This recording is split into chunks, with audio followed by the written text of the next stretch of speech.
శ్రీకాకుళం జిల్లాలో నిర్మిస్తున్న కార్గో ఎయిర్పోర్టుతో చాలా ప్రయోజనాలు ఉన్నాయని ఈ అవకాశాన్ని వదులుకోవద్దన్నారు కేంద్ర మంత్రి రామ్మోహన్ నాయుడు.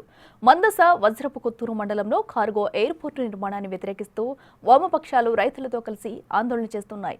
ఈ పరిస్థితుల్లో రైతులకు భరోసా ఇవ్వడానికి పలాసలో అధికారులతో కలిసి సమావేశం ఏర్పాటు చేశారు. కార్గో ఎయిర్పోర్టు నిర్మాణం వల్ల కలిగే ప్రయోజనాలను వివరించారు. భూములు కోల్పోతున్న రైతులకు నష్టపరిహారంతో పాటు ఇళ్ల స్థలాలు, ఉద్యోగ అవకాశాలు కల్పిస్తామని భరోసా ఇచ్చారు. ఎయిర్పోర్టు నిర్మాణానికి సహకరించాలని కోరారు. ఇక నిర్వాసితులకు అన్యాయం జరగనీయబోమంటూ గౌతు కించారపు కుటుంబాలతో పాటు ప్రభుత్వం నుండి మాటిస్తున్నామని రామ్మోహన్ నాయుడు చెప్పారు. సువర్ణ అవకాశాన్ని మనం చేజార్చుకోవద్దన్నారు. ఇక అందరి సహకారంతోనే కార్గో ఎయిర్పోర్టు నిర్మాణం చేసుకుందామని రైతులను కోరారు. ఎంపీగా గెలిచి ఈసారి ఆలోచించి ఏదైనా చేయాలనంటే మాకు ఎదిగినటువంటి పిల్లలు ఉన్నారు, మా మీద భారం అయిపోతున్నారు. వాళ్ళందరూ కూడా ఇల్లు చుట్టే తిరుగుతున్నారు. చదివించుకుంటే వాళ్ళకి ఉద్యోగాలు వస్తాయి అనుకున్నాం, కానీ చదివిన తర్వాత కూడా ఇంటి దగ్గరే ఉండిపోతున్నారు. వాళ్ళు ఖాళీగా బలాదూరుగా ఉండిపోకుండా వాళ్ళకి ఉద్యోగాలు వచ్చే పరిస్థితి కల్పించండి అని ఎంతో మంది తల్లిదండ్రులు కన్నీరు కార్చుకుంటూ చెప్పారు. వాళ్ళందరికీ కూడా సమాధానం చెప్పాలా? వాళ్ళందరి కోసం మేము పోరాటం చేయాలా? వాళ్ళందరి కోసం ఉద్యోగాలు తీసుకొచ్చే అవకాశాలు తేవాలా? అందుకోసమే ఈ రోజు ఎయిర్పోర్ట్ ఈ రోజుకి కాకపోయినా రేపు 5 సంవత్సరాలు, 10 సంవత్సరాలు, 20 సంవత్సరాలు, 30 సంవత్సరాలకైనా ఒక పెద్ద హబ్బుగా ఈ యొక్క ప్రాంతం మారి ఉద్దానంకి ఈ రోజు వలసలు వెళ్ళిపోవడం కాదు, బయట నుంచి ఎక్కడికి వలసలు వచ్చే పరిస్థితి భవిష్యత్తులో ఉంటుంది. అది గమనించమని కూడా మీ అందరికీ కూడా తెలియజేసుకుంటున్నాను.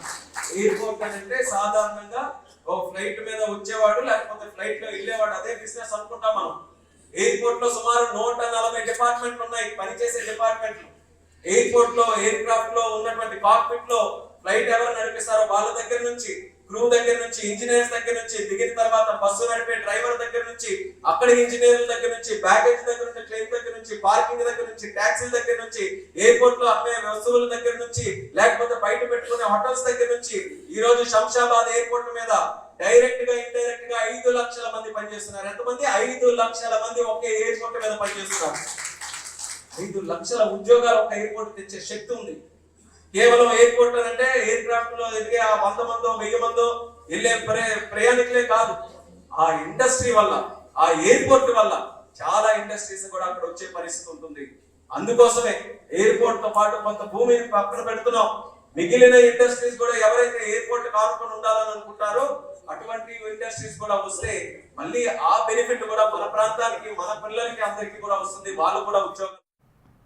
పలాస పర్యటనకు ముందు కాశీబుగ్గలో నిర్మిస్తున్న రైల్వే ఓవర్ బ్రిడ్జ్ పనులను పరిశీలించారు. కొన్నేళ్లుగా అర్ధాంతరంగా ఆగిపోయిన బ్రిడ్జ్ పనులను మరో 18 కోట్ల రూపాయలతో నిర్మిస్తున్నారు.